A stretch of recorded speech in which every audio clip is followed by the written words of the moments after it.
గౌరవం ఇచ్చాడు. ట్రిగర్ నొక్కగానే మర్చిపోవడం.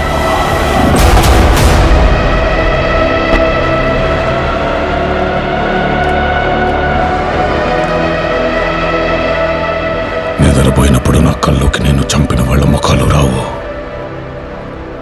మిగులున్న శత్రువుల ముఖాలే కనపడతాయి.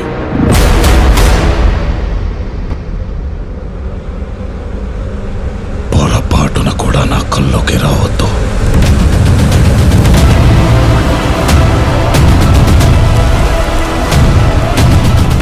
నా డౌట్ ఏంటంటే జలీల్ సాబ్, ఈ మొక్క హెరాయిన్ కంటే ఎక్కువ విలన్స్ తయారు చేస్తుందా అని. ఈ కథలో అందరూ విలన్లే ఉన్నారు.